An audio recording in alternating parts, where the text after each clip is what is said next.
All right, I tried all four. This is the one.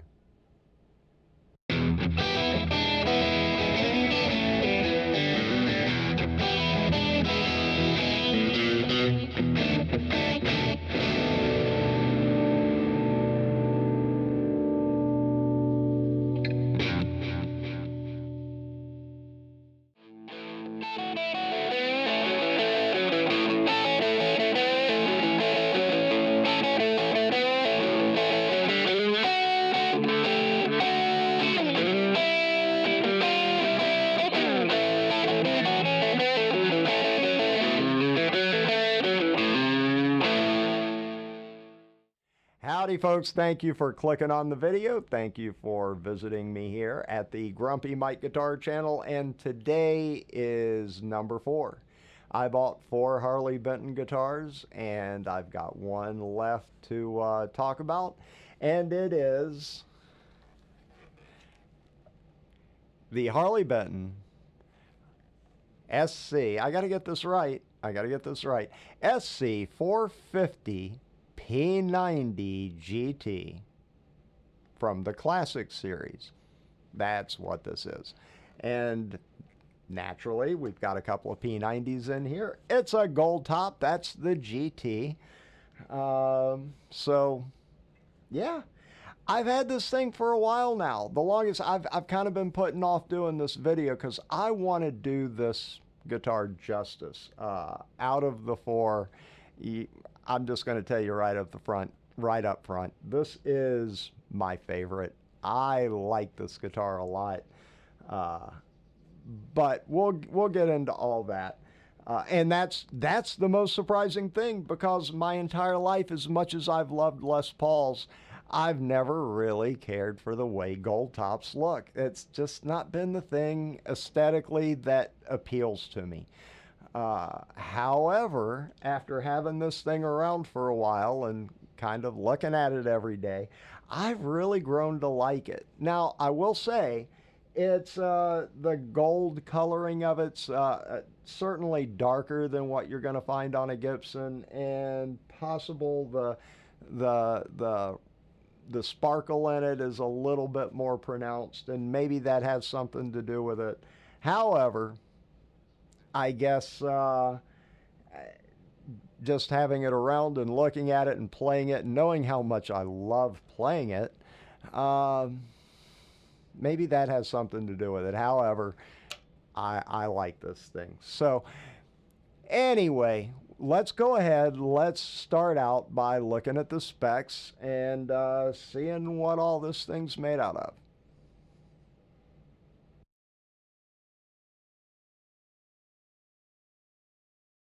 Now, before I start, I want to tell you, when I first ordered the Harley Benton guitars, when I was deciding which guitars I would buy, looking at all the specs on all the guitars, to be honest with you, what I saw in this guitar did not, it didn't really pique my interest, and you'll see why in just a second when I actually go through the details. To be truthful, the main reason I was so interested in this guitar was because of the P90s in it. I really wanted at least one of the Harley Benton guitars to have P90s, so I wanted to get that out of the way. Now, let's go ahead and look at the specs. And to start with, let's talk about the body. And that was one of the things that really didn't stand out, because it is basswood. And all it says in the description is basswood, meaning that it is a solid piece. There's no cap on it. It's not like there's a maple cap on top. It's solid basswood. And not to give any, I don't want to badmouth basswood. However, you know, when you think basswood, you think of a cheap guitar. So that didn't really pique my interest at all. But that's what it is. The body is made out of basswood. Now let's talk about the neck. It's maple. Nothing wrong there. And now it's not mahogany like you would expect. When you think of a Gibson Les Paul, you think of a mahogany body with a maple cap on it and a mahogany neck. Well, believe me, I know there are plenty of Gibsons that have maple necks. So that's not what I'm saying. But either way, this is a maple neck. Uh, so that's what you've got. Now, let's go ahead and talk about the fretboard. They list it as blackwood. I I don't know what blackwood is. I honest I I'm pretty sure I've never heard of a blackwood tree. It's something that's meant to resemble an ebony neck, and it does. I like it. It's a nice looking fretboard. That's what I like to see in any Les Paul. I prefer the ebony fretboards. I don't dislike the rosewood fretboards on a Gibson. I like rosewood too, but I really like the ebony fretboards, the really dark. Uh, I like it. That's something I truly like. So, moving on, you have your trapezoid inlays, perloid sort of. I mean, they're inlays, they're plastic, but they have that pearl look to them, so they look very nice. What else? The binding on the neck, again, very Gibson-y, very traditional looking, and the binding looks very clean. You have your dot markers where they belong. They're black and easy to see. The binding is very neat, done very well. So let's move along. Let's talk about the the nut, which it doesn't really say. I don't believe it says. I'm assuming this is a plastic nut. I don't think some of the Harley Bentons do come with Graphtec, and this could possibly be a Graphtec, but I think it might be plastic. I'll put something at the bottom of the screen if I find out any different from what I'm saying now. So that's what you got for a nut. Let's see, what else? Pickups.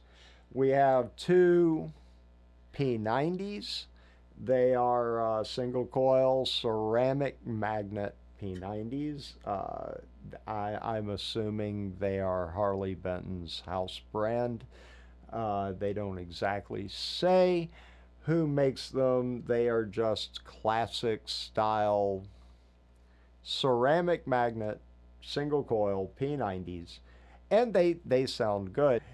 So let's go ahead and move on. You have a three-way switch. It feels nice enough. It doesn't feel cheap. It clicks. It may be just a little. It clicks very loudly, but that's not a. It does work well. I've had no problems with the switch. So you have two volume, two tone. Now we get to the hardware. Nothing to write home about. It's unbranded. I'm assuming like the other guitars, DLX, whatever DLX is. It doesn't actually say that in the description on the Thomann website. But die-cast, tailpiece and bridge seems to function well. Nothing to write home about. let's talk about the tuners. Again, unbranded,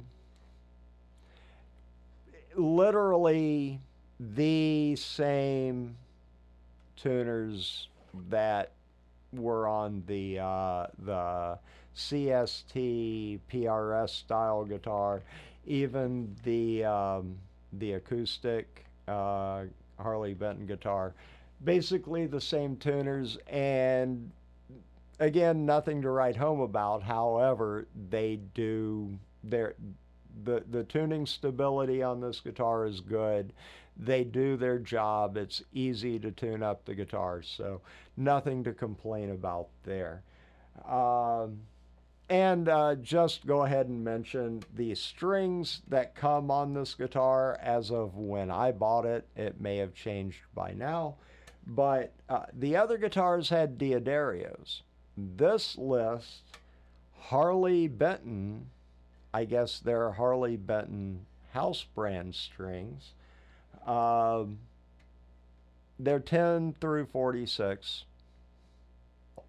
So let's go ahead and move along to the build quality.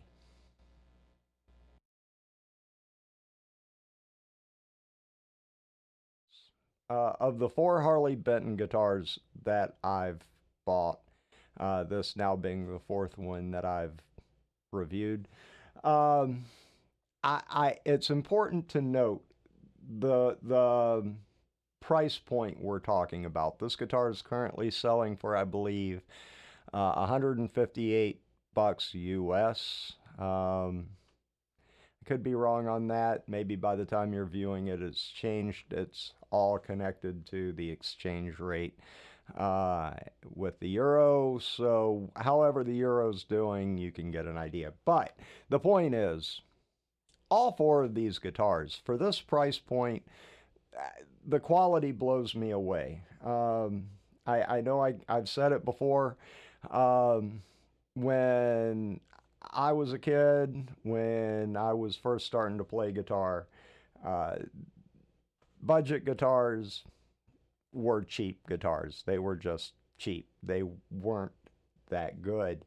And so this, uh, I, you can't, even when you find the flaws, you still have to keep in mind the price point we're talking about. So, that being said, let me just point out a couple of things. Overall, it's built really well. It plays nicely, but there's a couple of minor things, and then there's a couple of, I don't know, more concerning things. Well, there's one major concerning thing. I'll save that to the last. But from the least to the most, let's start with a couple of finish flaws. And that would be right here, right next to the neck pickup. Uh, there's a little finish flaw there. You really have to look to see it, but it is there. And this is the one that kind of baffles me. On the binding here, the gold paint kind of rides up onto the binding. Now, I don't know, it seems to me you would paint the body before you put the neck on, but maybe not. I don't know how that exactly works in their process, but it's there. I noticed it. Doesn't really make a huge difference. It's aesthetically, though, it just looks a little sloppy. So those are the two finish things. Now, something that was disappointing. I don't, not concerning, but disappointing. The other LP style guitar, the 450 Plus vintage burst, cherry burst, whatever. I was pleasantly surprised when I pulled the back off of the control cavity and saw a couple of full-size pots for the tone pots. Now the volume, they're push-pulls, so doesn't really apply. But the tone pots were full-size, and I did not expect that. However, with this guitar, because of the previous guitar, I kind of expected the same thing. So when I pulled the cover off, it was kind of disappointing to see the little dime-sized pots. Why would you put full-size pots in one and not the other? I don't get that, and I'm not sure it makes that huge of a difference. It's just, hey, full size is full size. I don't know. Everybody says the full-size pots are better. This guitar sounds great as it is, so there's that. Now, let's move on to something that is kind of concerning, and it turned out to be the same on the other Les Paul. I should have pointed this out. I don't think that I did. I think it was after I did that video. I could be wrong. I'll have to go back and look. But it's the same on both of these guitars, and that would be with the bridge. I'll get a close-up shot, but I don't know if it was at the factory that they didn't press the bushings down all the way into the body because they are sticking up. It was actually worse on the other guitar, but both on the high E and low E side, these bushings are not pushed all the way down into the body. Now, did it happen in manufacture? I don't know. More concerning would be that they did press them all the way into the body and that they have worked their way out. So that's something I'm going to have to keep an eye on, and something that I have to note about the guitar. Other than that, though, I don't have any real complaints. I've been enjoying the crap out of playing it, and it's solid. It plays well. It's certainly, it's certainly going to play a whole lot better once I actually do the setup on it. So I'm really excited to get that done. What more can I say? Let's go ahead and move on to some, I'll just give you some quick samples of the various tones and the various settings. Let's see what it sounds like.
if you're anything like me, and by that I mean you live on a budget and don't have a whole lot of spare income, you know, that disposable kind of cash that uh, one would need to just go out and drop on a high-end guitar, well, yeah, don't feel alone. There's a lot of us in that realm, but does that mean you can't get a really good guitar? I mean, I would love a custom shop R9. I would love a private stock PRS, but is that really what you need to be inspired by a guitar?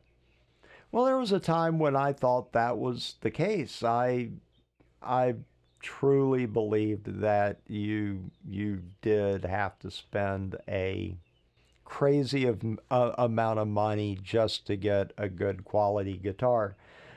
But I'm wrong. I've been wrong for quite a while, and I have to say, and I'm not paid by them. This isn't an endorsement. They don't know who I am, but buying these four Harley Benton guitars has been a true eye-opener for me. I did not expect them to be as good as they are. And of those four, this is the one that has surprised me the most. I expected this one to be my least favorite, and that probably comes from the fact that I've never been a big fan of the whole gold top finish, but it's growing on me. I do kind of like it now. I guess it's just because I look at it and play it practically every day. But the truth of the matter is, for less than $200, I've got a guitar right here that not only have I had fun playing, but it has actually been inspiring to me. It's kind of gotten me playing things that I didn't used to play, that really wasn't what was in my realm. So it's kind of, I don't know the word. I keep saying inspiring, but it's just a lot of fun to play, and it makes me want to play it. I guess that's what I'm trying to say. Now, does it have some problems? Yes. The whole bridge bushing issue. I'm going to have to look at that. I don't think it'll ultimately be a huge problem that I can't overcome, that can't be dealt with, but it does kind of give a little tick on the quality control for the guitar. I love the heel joint here. It's very comfortable. I didn't mention in the build quality, I left out, I didn't mean to, but I left out about the frets. The frets are all good. They leveled them nicely. I haven't had any fret buzz problems. However, I will say that since I've gotten the guitar, as it acclimated to my place, there has been just a touch of fret sprout right up, starting around the 14th fret, going up. But other than that, they did a good job on the frets. Nothing super huge to complain about on the guitar. Again, I'll probably replace the pots with CTS pots. Beyond that, though, I'm definitely keeping this guitar. Of the four Harley Bentons that I bought, I said I was going to choose one that would be mine. And then out of the other three, I'm giving one away. So all it's going to take, I got to get to 1,000 subscribers. 1,000 subscribers, help me get there. Help me give away one of these Harley Benton guitars, and it'll be your choice. I've also decided that. When the time comes, I'll put up a video. I'll let you know what to do. You'll basically, in that video, you will comment and you'll tell me which one of those three guitars you would like to win. And if you are chosen, that is the guitar you will get. I'm not going to tell you yet how that will be chosen. I've got something in mind, and I think I said it before in one of the pedal videos. I'll tell you this. It won't be a human, and it won't be a machine who picks the winner. That's if everything goes right. Anyway, I'm going to leave it there. I do recommend this guitar if you're looking for a Les Paul style guitar. I love the P90s. I think this is a fun guitar to play. I can't say any more about it. Again, I'm not paid by Thomann. They don't know me. This is my own opinion. So take it with however many grains of salt. Just, well, let me put it this way. Just be good. Let's all just be good. Take care.